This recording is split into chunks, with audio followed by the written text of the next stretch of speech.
Après le mois de mai, le mois de juin, où j'ai beaucoup couru à droite, à gauche, je suis venu à votre rencontre, j'ai fait pas mal de shooting, j'ai essayé de rattraper mon retard de vidéo, enfin bon, j'ai fait pas mal de choses.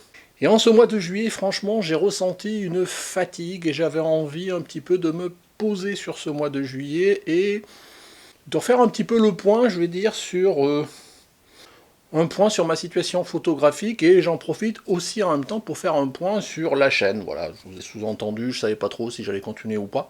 Mais bon, c'est pas le sujet de cette vidéo-là. Donc je vous disais, je faisais un point sur mon activité photographique, et vous savez que cette activité-là, elle se résume essentiellement à faire de la photo de portrait. Et donc je me baladais un petit peu dans mon book avec les divers galeries, ce genre de choses, et je me suis dit, tiens, c'est intéressant de faire un petit peu le bilan. Ça fait un peu plus de 2 ans maintenant que j'ai commencé la photo de portrait. Et je me disais que j'allais faire un bilan et que tant qu'à faire, j'allais le partager avec vous. Donc pour ceux que ça intéresse, allons-y.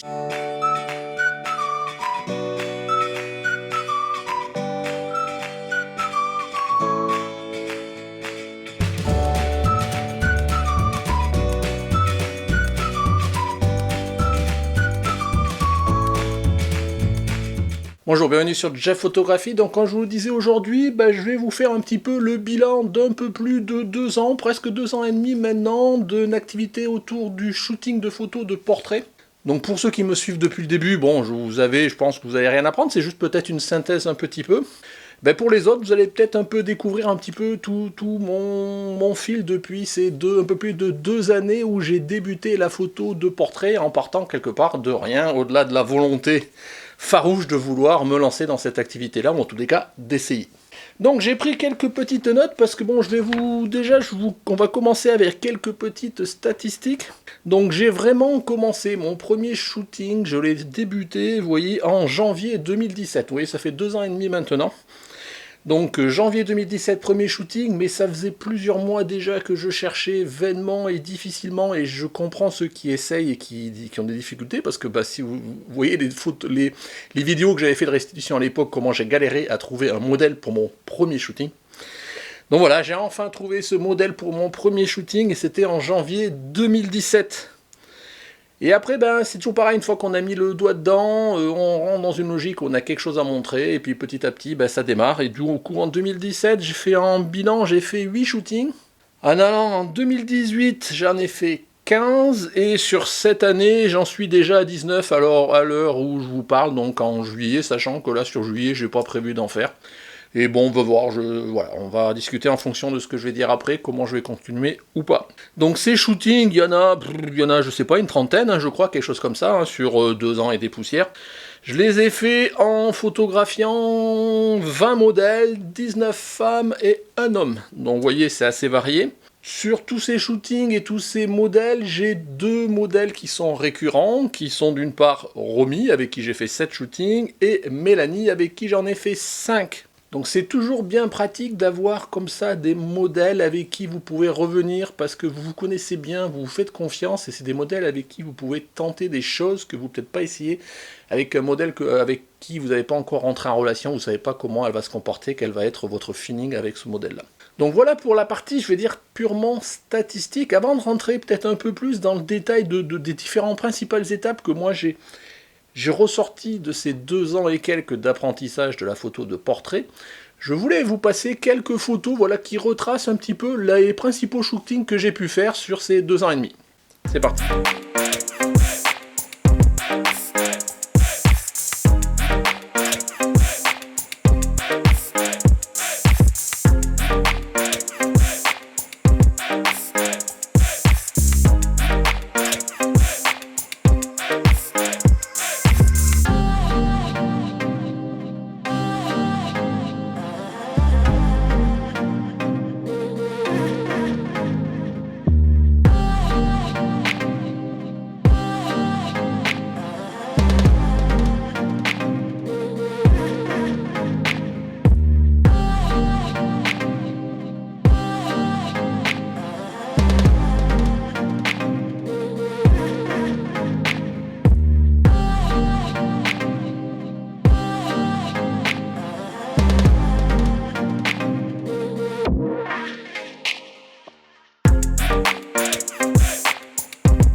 Vous avez pu voir, c'est assez varié, donc c'est bien, ça change pas mal de têtes. À la fois c'est varié, et à la fois c'est pas mal varié. Je veux dire, c'est un petit peu ça aujourd'hui ce qui me gêne. Mais bon, j'y reviendrai, je veux pas dévoiler aujourd'hui le bilan et en fait la conclusion que je me pose à ce jour-là. Donc voilà, donc les principales étapes clés. Alors je lis mes petites notes parce que je voulais pas oublier de 2 points, parce que je vous dis, j'ai vraiment fait la synthèse, c'était d'abord pour moi et je me suis dit je vais la restituer. Donc bah, déjà pour moi, je me sens, je m'étais formalisé. Ça me permet toujours, j'aime bien d'écrire, moi ça me permet toujours de synthétiser ma pensée. Donc qu'est-ce que j'ai? Les étapes clés, donc c'est les débuts qui sont difficiles pour trouver un modèle. Faire son premier photo, ses premières photos, constituer un premier book, quelque chose à montrer à un autre modèle pour lui dire est-ce que tu veux shooter avec moi. Donc ça c'est vraiment compliqué, et une fois que vous avez démarré, bah, c'est déjà plus facile, on va dire ça comme ça. Dans les autres étapes clés, c'est, je l'ai dit, parlé tout à l'heure, c'est le fait d'avoir des modèles récurrents sur lesquels vous pouvez compter, qui acceptent de faire des projets avec vous, de tenter des choses sans vous juger, et par contre elles ont suffisamment confiance avec vous pour dire go, on y va. Je pense à Romy où on a fait pas mal de choses, je pense à Mélanie par exemple où récemment on a tenté de faire du nu ensemble, je veux dire c'était, voilà, c'est pas évident du modèle de dire bah voilà je vais avec mon photographe qui a jamais fait de nu. Elle avait confiance en moi et donc par rapport à ça, ça m'a permis moi d'être à l'aise aussi et de pouvoir avancer. J'en avais déjà parlé dans les retours, mais ça a été pareil pour démarrer les photos en studio. Mon premier shooting en studio, je l'ai démarré, c'était avec Romy. C'est plus facile pour moi de démarrer voilà, un shooting, quelque chose de nouveau avec un modèle que vous connaissez, qui ne vous jugera pas et qui a confiance en vous. Et donc ça aide pour la confiance en soi. Donc voilà dans cette étape-là. Une étape importante aussi pour moi, que j'ai notée dans ma progression, là pour le coup elle n'est pas technique ou quoi que ce soit, c'est en termes de fonctionnement. C'est quand je suis passé sous Instagram. Jusqu'alors, donc ça fait à peu près un an, au bout d'un moment là aujourd'hui, que je suis passé sous Instagram, mais jusqu'alors je cherchais plutôt des modèles via mes books, via les books en ligne, donc moi je suis sous Kabook, je vous en avais déjà parlé, ou soit les sites photographes et modèles que l'on peut trouver sur internet, je suis à plusieurs groupes comme ça. Et le fait de passer à Instagram, tout de suite ça m'a ouvert d'autres portes. Je vous avais fait une vidéo où j'avais expliqué comment trouver un modèle, et notamment j'avais développé la partie Instagram, donc allez-y les regarder, de toute façon tous ces vidéos que j'ai fait, c'est aussi pour vous aider, pour faire un retour de mon expérience à moi, les galères et les expériences positives et négatives que j'ai pu avoir, pour vous aider, vous, si vous voulez démarrer, voilà, par rapport à ça. Et donc, depuis que je suis passé sur Instagram, j'ai une facilité accrue de trouver des modèles. Alors, je ne vais pas vous expliquer comment, mais en tous les cas, du coup, maintenant, aujourd'hui, je peux considérer que j'ai un panel de modèles avec qui j'ai shooté, avec qui je pourrais re-shooter. J'ai un panel de modèles que je suis, et que si je les sollicite, il est probable qu'elles accepteront de poser avec moi. On verra après peut-être des conditions, tout ça. Mais je sais, j'en ai déjà sondé une ou deux, et elles m'ont dit, pas de problème, ok. Donc voilà le fait de passer sur Instagram. Dans les autres points, les étapes importantes dans ces 2 ans, il y a le fait que je sois passé aussi, enfin en tous les cas pas essentiellement, mais que je sois passé au shooting en extérieur avec flash.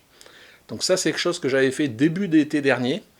Et pour moi ça a été aussi un passage où je me suis senti plus à l'aise, je maîtrisais la lumière et ça m'a permis de pallier plein de problèmes d'exposition de lumière que j'étais frustré souvent quand on se base seulement sur la lumière naturelle. Alors il faut jongler avec les deux. Aujourd'hui, je pense que je fais moitié-moitié en shooting photo en lumière naturelle ou shooting photo avec flash. Mais c'est vrai que le fait d'avoir le flash, ça peut être un confort certaines fois. Quand voilà, il y a certaines conditions de lumière où si vous n'avez pas le flash, vous n'arrivez pas à faire la photo, en tout cas moi. On va dire ça comme ça. Autre étape importante, je vous en ai parlé tout à l'heure, c'est quand j'ai monté mon studio et que j'ai commencé à faire des shootings photos en studio. Donc là, c'est vraiment une autre façon vraiment d'appréhender les shootings photos et même de les faire. Entre un shooting en extérieur, en lumière naturelle ou au flash et un shooting en studio. En studio, ça veut dire qu'il faut maîtriser la lumière, ça veut dire qu'il faut préparer un peu plus, ça veut dire qu'il faut souvent accessoiriser. Voilà. C'est une réflexion intellectuelle, si elle peut qu'être intellectuelle. Enfin, c'est une réflexion différente dans tous les cas pour préparer et pour réaliser le shooting. Donc le passage en studio, et puis récemment, cette année, où voilà, je le note moi quand même comme une étape dans mes shootings, c'est le fait que je sois passé de la PSC au full frame. C'est jamais qu'un point technique, mais je vous l'ai déjà dit dans les retours, en tous les cas de mon point de vue, je trouve que mes photos sont mieux depuis que je suis passé au full frame. Alors techniquement, on est bien d'accord, je vous l'ai déjà dit, le bokeh est mieux, je trouve mes meilleures photos, je trouve que techniquement mes photos sont meilleures. Reste maintenant à faire des photos artistiquement, si je puis dire, meilleures aussi. Donc voilà les étapes clés, vous voyez, sur ces 2 ans, il y en a quelques-unes, mais c'est vraiment en réfléchissant un peu aux différentes parties des choses, événements qui sont passés pendant ces 2 ans, qui me permettent, moi, en faisant cette synthèse, de pouvoir restituer ces étapes clés.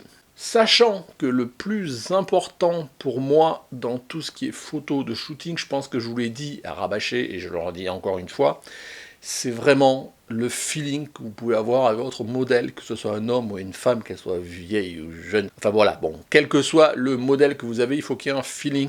Et quand il y a le feeling, il y a tout, quoi. Ça m'est arrivé d'avoir quand même, sur les 30 shootings que j'ai fait, 2 ou 3 shootings où voilà, il n'y avait pas ce petit plus que moi je recherche, et du coup j'ai plus subi le shooting que je l'ai vraiment apprécié. Et au final, les photos, on arrive toujours à faire des photos correctes, mais voilà, il manque le petit plus d'âme que l'on transfère pas et que l'on ne retrouve pas dans ces photos.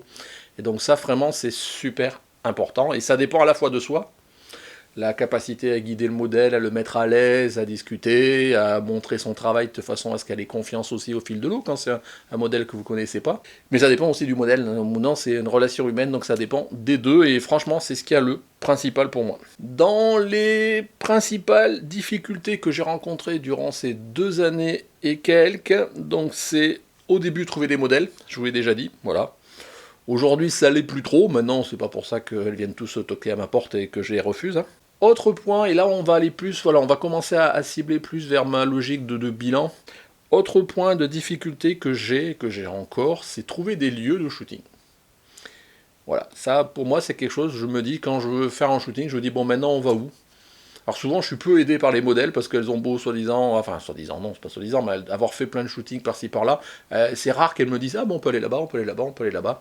Sachant que j'évite pour l'instant, je sais pas, j'ai pas envie, je le sens pas de faire des shootings urbains, style en ville, ce genre de choses, quoi. Donc souvent je me rabats vers un parc, un plan d'eau, ce genre de choses, mais il faut encore les trouver, et surtout le trouver pas trop loin de chez le modèle, ce genre de choses, quoi. Donc voilà, et puis il faut varier aussi les endroits, donc les lieux, c'est toujours important, et c'est toujours quelque chose moi qui me fait défaut. Et enfin, le dernier point, c'est peut-être le plus important, c'est les projets et les thèmes. Aujourd'hui, voilà, j'ai un peu, voilà, et donc sans devancer un peu le bilan, je vais y venir jusque-là, j'ai un peu l'impression de faire un peu toujours les mêmes projets, les mêmes thèmes, et quand j'ai fait des trucs qui étaient un peu plus réfléchis, un peu plus organisés, voire un peu plus outillés ou pas, je me suis éclaté, et on prend toujours un plaisir immense quand on construit quelque chose et qu'on le réalise et qu'en plus on est satisfait du résultat. Donc ça c'est génial. C'est vrai qu'aujourd'hui le premier shooting que je fais toujours avec un modèle, je rentre pas trop dans un projet vachement évolué, je suis plutôt du style on va se faire un petit shooting comme ça à l'extérieur, dans un plan d'eau, un parc ou pas, ça permet de faire connaissance et ça me gêne pas, j'aime bien aussi faire ça, mais c'est vrai qu'au bout d'un moment on a l'impression de faire toujours les mêmes photos, quoi. Donc c'est un peu par rapport à ça où je mets des limites. Donc globalement, à ce jour, j'ai plusieurs modèles en vue, mais que je ne sollicite pas par manque d'inspiration. Et c'est là où je rentre dans cette logique-là, où à ce stade-là, après mai-juin, je me sens un peu fatigué par rapport à tout ça, et j'avais envie de prendre du recul. C'est pour ça que je ne me suis pas pris de shooting du tout sur le mois de juillet. Et je me disais, tu vas te poser et on va un petit peu se ressourcer, recharger les batteries comme on dit. Et ben, c'est bien, l'été c'est aussi fait pour ça. Même si je me dis, c'est ballot parce que je perds le mois de juillet alors que c'est presque une bonne saison pour shooter à la mer aussi. Dehors il fait beau, enfin bon, ce genre de choses. Sinon, donc, j'ai essayé de synthétiser aussi les frustrations que j'ai pu avoir durant ces 2 années et quelques. Au-delà de la frustration de trouver des modèles, parce que maintenant je trouve que j'en trouve assez facilement, le seul problème c'est que je sais pas pourquoi, alors je cherche peut-être encore mal, vous voyez. Tout mon filon de modèles se situe essentiellement en Charente-Maritime. Alors pour moi ça paraît pas loin, c'est le département d'à côté, sauf que du coup ça veut dire qu'ils sont tous à entre 75 et 100 km minimum de là où je suis. Donc même si des fois on arrive à faire des lieux de shooting qui sont un petit peu intermédiaires, à chaque fois je me paluche au moins 75 km pour y aller. Donc c'est pas toujours facile. J'ai envie par exemple de faire des shootings à la mer, des couchers de soleil, ce genre de choses, mais ça veut dire il faut que je sois à 22 heures au bord de la mer à 150 km de chez moi, donc c'est un petit peu compliqué. Peut-être quand je serai en vacances au mois d'août, je verrai. Donc ça c'est toujours un petit côté frustration, et pour l'instant j'ai pas vraiment de vivier de modèles juste à côté de chez moi, dans un périmètre de 20-30 km. Il en existe sûrement, mais pour l'instant je les ai pas encore trouvés. Donc voilà, donc ça c'est toujours un truc qui peut mieux faire. Donc les frustrations, je vous en ai parlé, hein, c'est la logique de thème aujourd'hui que je trouve pas forcément facile. Donc des fois j'ai des idées, mais je sais pas comment les concrétiser, parce que ça veut dire qu'il faut que les modèles ils aient des robes particulières, ou il me faut des accessoires que j'ai pas encore, j'ai pas les moyens de dépenser. Des fois on peut trouver des thèmes aussi sans avoir accessoirisé, ça peut être autour du lieu, enfin voilà, il faut que j'arrive à mûrir ça dans ma tête, mais aujourd'hui, du coup, je me limite aussi parce que je me dis, bah, j'ai pas de projet à proposer, et dans ce cas-là, ça sert à rien de dire, voilà, des fois, j'ai pas envie de solliciter un modèle pour lui dire, bah, on va aller dans la nature, on va faire des photos et on verra, quoi. Donc, des fois, j'ai envie, des fois, j'ai pas envie. Et c'est surtout aujourd'hui qu'il y a certains modèles qui sont peut-être un peu plus avancés, qui me font envie. Je pense qu'ils accepteraient de shooter avec moi, mais à condition que le projet les intéresse. Et donc aujourd'hui, je les sollicite pas, faute de projets suffisamment intéressants pour qu'elles puissent les intéresser, que moi j'ai envie aussi de les faire avec eux. Donc vous voyez, c'est un peu cette frustration globale où aujourd'hui je me dis, ben, bon sang, il faut que je change, il faut que j'arrive à passer ce cap là et d'arriver à pouvoir continuer comme ça. Et c'est pour ça que ce petit break va peut-être me faire du bien. Le fait d'en parler avec vous, voilà, d'échanger, peut-être tout à l'heure dans les commentaires, vous me ferez des retours, ben peut-être que ça m'aidera à donner des axes à mes réflexions. Donc ça, c'était plutôt sur l'organisation. Et après, je vous disais que j'ai passé en revue un peu mes différents books, enfin pas mes galeries dans mon book, et de façon générale, les photos que j'ai pu faire sur ces 2 années-là, et voire même ma galerie sur Instagram, puisque maintenant c'est un peu ce fil-là que je suis régulièrement. Et ce que je me dis toujours, c'est quand je vois mes photos, c'est que il me manque quelque chose, ça manque de style, quoi, voilà, je veux dire, je pense que j'ai pas encore trouvé mon style, voilà, que ce soit tant à la prise de vue qu'au développement. Il y a une personne, il n'y a pas si longtemps que ça, qui voulait un petit peu m'atteindre, et qui m'a fait une réflexion, qui était de dire que mes photos étaient bien techniquement, mais elles étaient sans âme. Alors au-delà du fait de m'atteindre, ce qui a été quelque part le cas, mais à la limite je m'en foutais par rapport à ça, mais c'est surtout qu'après réflexion, je trouve qu'elle a raison. Et c'est un peu, ça revient sur cette logique de pas de style. Aujourd'hui, je trouve que mes photos, voilà, elles sont techniquement bien, mais il manque quelque chose, je sens qu'il me manque quelque chose. J'appelle ça le style, mais ça peut être autre chose, dans tous les cas, il me manque quelque chose.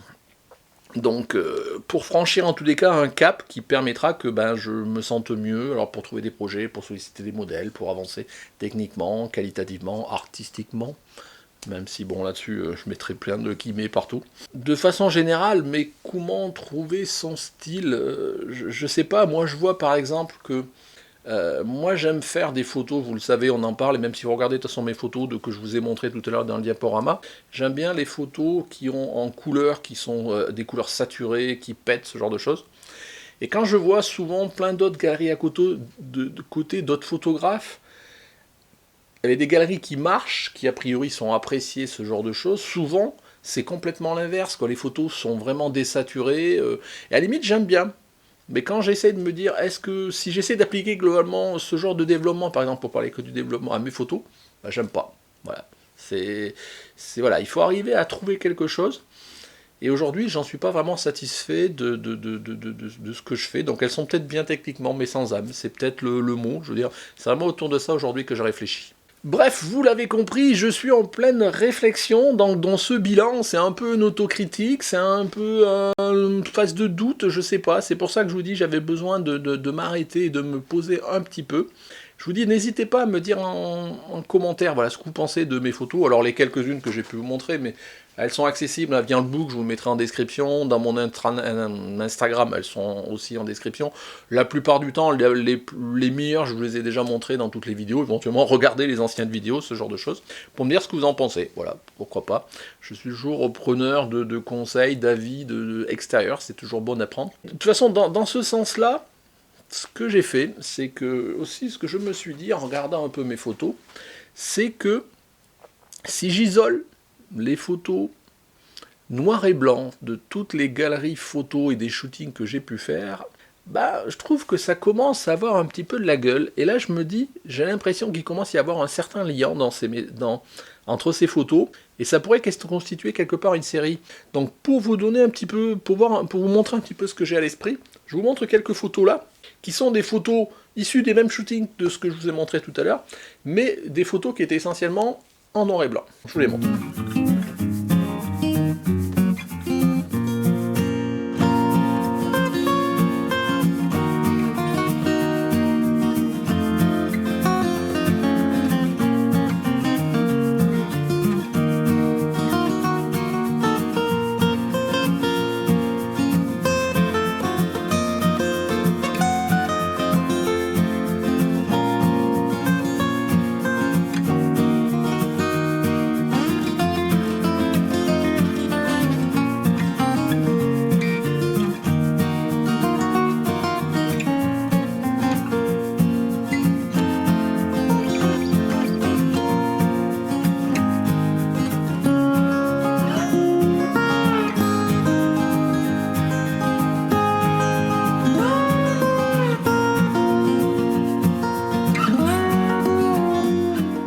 voyez, je pense que déjà, quand vous voyez quand il y a un dénominateur commun entre les photos, qui sont au moins juste le fait qu'elles soient en noir et blanc, avec des modèles différents, des situations différentes, mais qui sont la plupart assez cadrées, serrées, ce genre de choses, ça donne déjà une certaine cohérence. Alors bon, il n'y a pas encore tout à fait une cohérence lissée, parce que c'est pas toujours le même développement de gris, pour l'instant ça s'est fait un peu au feeling, ce genre de choses, mais déjà je trouve que ça fait une série qui m'a bien plu quand je les ai isolés, que je les ai mis à la queue leu là, et je me suis dit, bah tiens, ça me parle.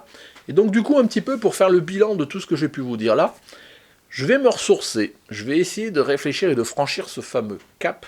Et du coup, ce que je vais mettre comme objectif, c'est de faire une vraie série, cette fois-ci encore plus cohérente, et pas juste une juxtaposition de photos que j'aurais tirées par-ci par-là de mes anciens shootings, mais vraiment de faire une série construite, avec des photos en noir et blanc, des portraits serrés en noir et blanc de plusieurs modèles, voilà, donc j'ai ça en tête, ça me donne un objectif, ça n'empêchera pas de faire des shootings un peu comme ça, voilà, comme jusqu'à aujourd'hui, mais du coup, ça me donne une petite motivation, un petit axe, pour essayer d'évoluer, de m'améliorer, de faire une série dans ce sens-là. Donc voilà, c'était un peu le bilan que je voulais échanger avec vous, ce point de situation, ces réflexions métaphysiques, ces états d'âme, je sais pas. On passe tous par cette phase-là. Donc moi, bon, vous savez, passion, partage, plaisir, je partage avec vous les bons moments, le matériel, les réflexions. Et ça, c'en est une. Donc c'est mon apprentissage de la photo de portrait, où je suis dans une phase où j'ai envie de franchir un cap, et je sais pas encore comment le faire. Et pour l'instant, l'axe que je vois, c'est je vais essayer de m'orienter un peu plus vers le portrait en noir et blanc, et on va voir ce que ça donne, donc on verra au fil de l'eau, donc voilà. Donc n'hésitez pas vraiment à me dire, faire vos retours, si vous avez passé la même cap, comment vous avez répondu, comment vous trouvez des idées de shooting, de thèmes, si vous faites de la photo de portrait, de lieux aussi, voilà. Voilà, tous ces trucs-là, ça mûrit, ça va cogiter encore tout le mois de juillet, je me laisse vraiment le mois de juillet tranquille, sans me prendre de prise de tête, je vais essayer quand même au mois d'août de m'y remettre, parce que ça me manque quand même. Et puis on verra, voilà. Donc merci de m'avoir écouté parler, et puis n'hésitez pas à me faire vos retours. Donc si cet épisode vous a plu, comme d'habitude, un petit pouce bleu, voilà, et puis si vous n'êtes pas abonné, abonnez-vous, ici, le Tipeee, tous ces trucs-là. Comme d'habitude, merci de m'avoir suivi, et puis si vous êtes en vacances, bonnes vacances, au revoir.